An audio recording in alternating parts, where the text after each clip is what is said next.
Okay. Now, this is a video short lecture titled, What is the Black Community Channeling? And in this video, I don't want there to be an impression of any disrespect to any entertainer or artist. I myself am no better than any other man or woman. I don't view myself as being better than anybody, and I don't view anybody else as being less than the best. I congratulate everybody on their success at whatever level they're at, and so I don't want there to be a misconception. This is for analogy purposes and educational briefing purposes.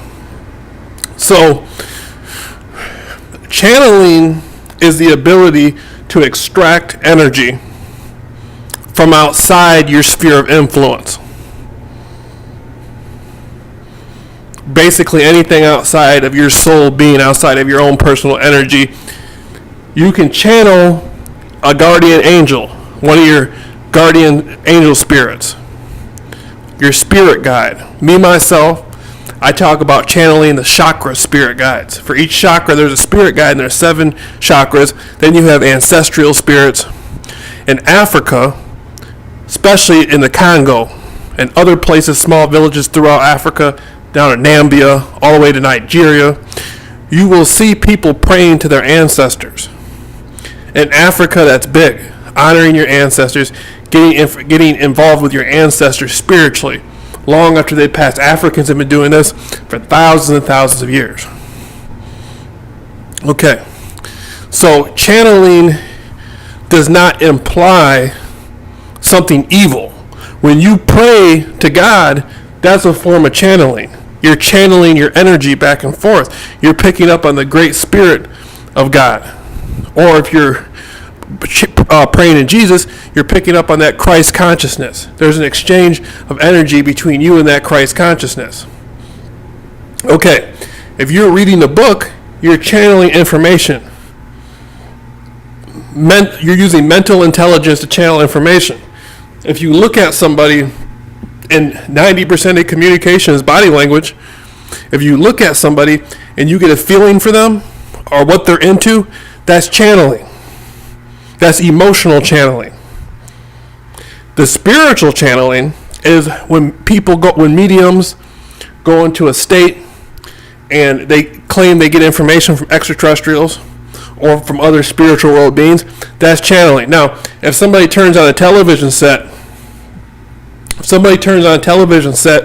and watches a TV show, and after they watch that TV show, they go and get the same clothes that they saw the character on the TV show wearing. They start talking like that character. They even start acting like that character and responding like that character. That's channeling. Okay, so channeling is something we're talking about. What is the black community channeling? Now, there was a rapper that I was paying attention to. And I go back, my interpretation of rap started back in the early 90s. That's when I first started listening to rap. Back then you had Tupac Shakur, Biggie Smalls, Eazy-E. So those are the people that I'm familiar with the most when it comes to rap. In today's world, it looks quite different to me. But the fans of these artists, I mean no disrespect, and I mean no disrespect to the artists. I seen a rapper, and I'm going to put a picture up. I saw a rapper named Lil Uzi. And, the brother looks very talented. He looks very, on point. He has good fan base. Proud of him for that. There was a photograph of him with wearing like a dress type women's outfit with a purse. And I said, okay. Now, I'm gonna see if I can put a picture up of this. But I remember back on Soul Train, Al Green wore a purse on Soul Train. That song Al Green sang, I'm so tired of being lonely. Al Green went on Soul Train back in the 1970s, and Al Green wore a purse. So what's going on in the black community about rappers, wearing purses or that's not something that just started. That's not something that just started. It's just because it may be way more commercialized now, but it's not something that just started. Okay.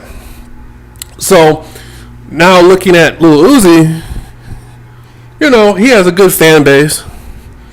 Talented guy. I saw one of his music videos, talented guy, but yet he's wearing the purse and wearing the women's outfit. Okay. Now, spirit, not just mentally or emotionally, but spiritually, people connect with this. And is this feminizing people? Is this feminizing young men? Some might say it's even perverting young men. What does it actually mean? When people see this and they go portray that, what does that mean? This is a form of channeling. Just like you can turn the dial or you can flip the channel and go look at Eminem. Younger white guys listen to Eminem. Will they start acting like Eminem? It's the same concept. It's the same concept. It's the same concept. But within the black community, there's there's what you call a collective consciousness in the black community. And I'm familiar with researchers or historical figures such as Marcus Garvey with Pan-Africanism. And I've done some work on ancient Pan-Africanism. I talk a little bit about the Olmec statues and how some of these Olmec statues on the other side have corn rolls. People think corn rolls just started when the movie South Central came out with O.G. Bobby Johnson, when he was popularizing corn rolls, with little J-Rock and all that stuff. Corn rolls were on the Olmec statues thousands of years ago. Thousands of years ago. Okay? All right, so Lil Uzi, I took notice to this young man, and his music video was really cool, but the image that's coming through, the black community is coming to the point where they have to recognize what channeling is. When you hear a rap song, and you hear people saying things about like, oh, you gotta go get this money and do this. It makes me think about Pimp C. When Pimp C was speaking on how dope prices were being misquoted. Pimp C made a comment about Young Jeezy, about how drug prices were being misquoted and all that stuff, which is irrelevant on this topic. But just because my point being, is just because something is available through the media, it doesn't mean it's necessarily accurate. Just like you can't believe everything you read, you can't believe everything you see. Just because it's in a book, it doesn't mean it's accurate. Okay, so we have to look back at Motown, and you look at groups like the Four Tops or the Temptations, Smokey and the Miracles. Why has the standard dropped in some way from that? Has the standard dropped in some way from that? Has the standard dropped in some way from that? Is there a demonic element in this? Is there a demonic goal? I'm mixed. Right? My father is black. My father was born in 1939 in Jackson, Mississippi. My father and my uncles can remember when they had to sit on back of the bus, when the Ku Klux Klan would just lynch you just because you owned a store. If you were a black man and you owned a store, you would be lynched. Okay, so there was a point where black people said, well, no matter how much energy we put into something, no matter how hard we work, somebody's going to come lynch us or burn our store down or tear up our farm. So therefore, it's safer for us to start businesses in white areas and eat at white restaurants and drink out of white drinking fountains, because every time we have something, the Ku Klux Klan shows up and burns it down. So now coming into the civil rights movement, and this is the time I remember my father at one point dated Miss Black America in his era. You had a time when there was a Miss America, but because of segregation, black women could not be Miss America. Only white women could be Miss America. So you had Miss America, then Miss Black America. And I remember my father dated Miss Black America. So my perception of segregation goes back to my grandfather coming out of the early 1900s in the Deep South. So my I missed a generation. Most of the people my age who had black parents, their parents didn't go as far back as my father went. Their parents were from a newer generation. So my perspective was from the pre-civil rights era on a lot of things. Now getting back to my original point. There seems to be a cross-cultural mutation appearing, not racially, but through desire. A cross-cultural mutation appears to be occurring through desire. They're sort of like a one-look-fits-all type of thing. And, we're meant to believe that there's more choice and availability now, but whenever I go out and I look at a new car, all the cars look the same. Have you noticed that? Go out and begin looking at new cars. All the cars look the same. Nissan, Chrysler, Ford, even Cadillac, Lincoln, they all look the same. If you went back to General Motors, back a few decades ago, all the cars looked different. A Chevy looked like a Chevy, a Cadillac looked like a Cadillac, a Pontiac looked like a Pontiac, a Lincoln looked like a Lincoln. Remember, you had older cars like, the GTOs and remember the Willys? You ever heard of a Willys truck? You had cars that don't even exist now.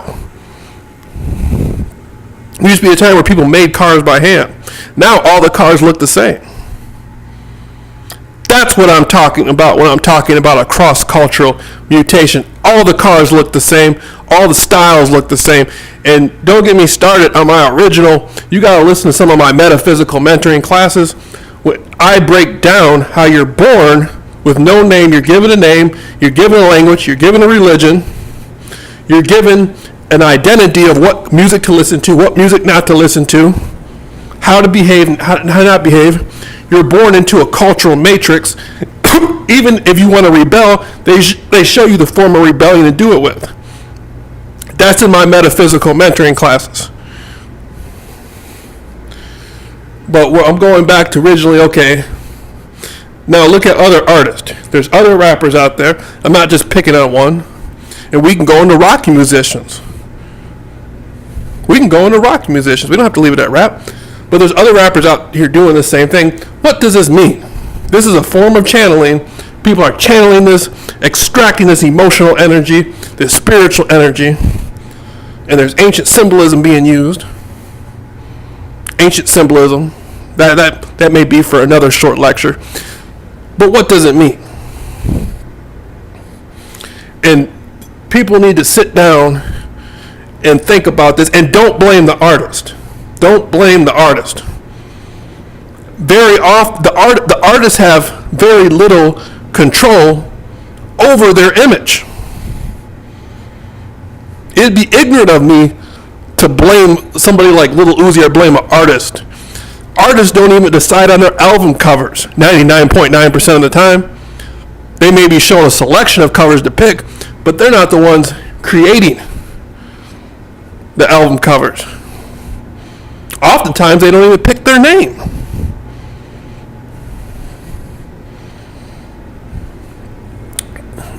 So blaming the artist is not the right way to go.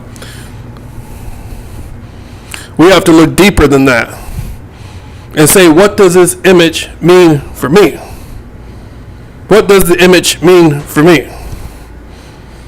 What am I channeling out of this? What am I getting out of this?